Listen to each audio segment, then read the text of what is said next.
Hello दोस्तों, नमस्कार। हमारे जितने भी ईपीएस 95 पेंशन धारक हैं, आप सबका हमारे नए वीडियो में स्वागत है। तो दोस्तों, खुशखबरी सामने निकल के जो आई है कि मानो कि हाँ ठीक है, बहुत बड़ी खुशखबरी ईपीएस 95 पेंशन धारकों के लिए है कि फरवरी से ईपीएस 95 पेंशन धारकों को उच्च पेंशन की राशि मुहैया करवा दी जाएगी। ये ईपीएफओ के द्वारा एक सर्कुलर कह सकते हैं या ये कह सकते हैं कि जो मुझे प्राप्त जानकारी है, विशेष सूत्रों के माध्यम से यह जानकारी मिली है और ईपीएस 95 पेंशन धारकों के ही द्वारा ये जानकारी दी गई है, वो भी मैं आपको दिखा दूंगा।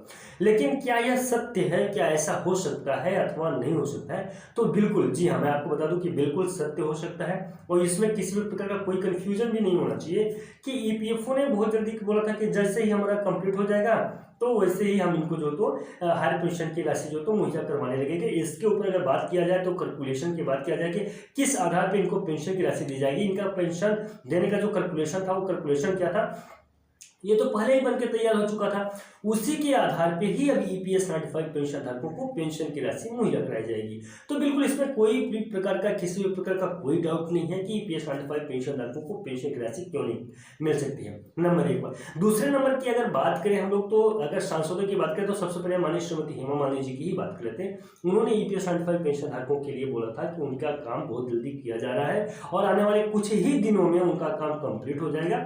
ईपीएस 95 पेंशन धारकों के चाहे मिनिमम पेंशन की समस्या हो चाहे हायर पेंशन की समस्या हो, बहुत जल्द से जल्द उसको रिजर्व कर लेंगे।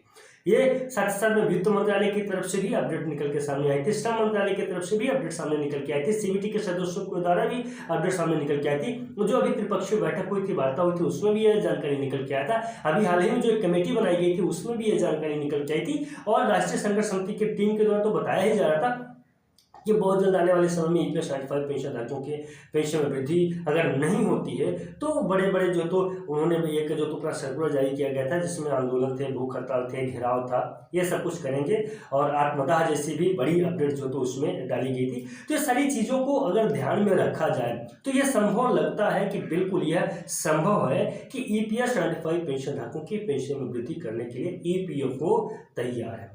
अब मिनिमम पेंशन की बात है। देखिए दोस्तों, मिनिमम पेंशन कोई ऐसा नहीं है कि मिनिमम पेंशन को बढ़ाया नहीं जाएगा, लेकिन उसको कितने पे रखा जाए कि सभी ईपीएस 95 पेंशन धारकों को पेंशन की राशि मुहैया करा दी जाए, तो उसी पे चर्चाएं हो रही थी। अगर मान लीजिए उसका कोई रास्ता निकल आया होगा तो सर्कुलर उसका हो सकता है कि दशहरे तक आ जाए और उस दशहरे तक के सर्कुलर में यह साफ हो जाएगा कि ईपीएस 95 पेंशन धारकों को न्यूनतम पेंशन की राशि कितनी दी जाएगी। कुछ समय पहले मैंने आपको बताया था तो जानकारी मिली थी कि जो ईपीएस 95 पेंशन धारक हैं उनके पेंशनर्स की पेंशन में 2000 रुपये तक की पेंशन वृद्धि कर दी जाएगी, यानी कि 2000 रुपये तक उनकी पेंशन में वृद्धि हो जाएगी।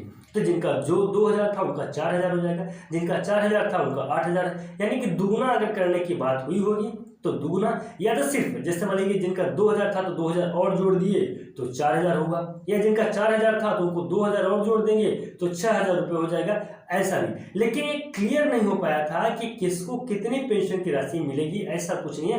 देखिए, पेंशन की राशि मिलेगी तो एक फार्मूले पे ही मिलेगी, ये तो निश्चित है कि पेंशन की राशि दी जाएगी वो फार्मूले पे दी जाएगी, लेकिन वो फार्मूला है कहाँ पे और कौन से फार्मूले के आधार पे पेंशन की राशि मुहैया कराई दी जाएगी, ये जानकारी भी सामने नहीं निकल के आ पाई है। ईपीएफओ ने कौन से फार्मूले को तैयार किया है उस फार्मूले को हम लोग देखना चाहेंगे, उसी पे चर्चा करेंगे। इंतजार है कि दशहरे तक वो फार्मूला भी हमें मिल जाएगा। अब अगर बात करें फार्मूले की, तो जो फार्मूला बन के तैयार हुआ है वो फार्मूला है राष्ट्रीय संघर्ष समिति के टीम का। तो राष्ट्रीय संघर्ष समिति के टीम के द्वारा जो जिस फार्मूले को बनाया गया था उस फार्मूले के आधार पे जो ईपीएस 95 पेंशन धारकों की न्यूनतम पेंशन है 7500 रुपये अगर कर भी दी जाती है तो भी ईपीएफओ के पास में इतना ज्यादा बजट है कि ईपीएस 95 पेंशन धारकों को जो तो पेंशन की राशि मुहैया कराई जा सकती है। समस्त ईपीएस 95 पेंशन धारक इससे लाभान्वित हो जाएंगे। इस फार्मूले को ही ईपीएफओ के पास में भेजा गया था कि ईपीएफओ इसी फार्मूले के आधार पे ईपीएस 95 पेंशन धारकों को पेंशन की राशि दे। जब त्रिपक्षीय बैठक हुई थी वहां भी इस बात को रखा गया था और इस फार्मूले पे विस्तृत रूप से चर्चा हुआ था। तो मुझे उम्मीद ऐसा लगता है कि हो सकता है कि ईपीएफओ ने कुछ चीजों को जो राष्ट्रीय संघर्ष समिति के टीम के द्वारा फार्मूला बनाया गया था उसी फार्मूले पे अमल करते हुए ईपीएस 95 पेंशन धारकों को पेंशन की राशि मुहैया कराए। लेकिन देखना है सर्कुलर जारी होने के बाद। तो मिलते हैं दोस्तों, अभी तक के लिए बस इतना ही था। लेकिन हाँ, अगर आपने हमारे YouTube चैनल को सब्सक्राइब नहीं किया तो चैनल को सब्सक्राइब कर लें, साथ ही साथ में हमारे WhatsApp से भी जुड़ जाएं ताकि कुछ इंपॉर्टेंट खबर हो तो सबसे पहले आपको वहाँ पे मिल जाए। नमस्कार, जय हिंद, जय भारत।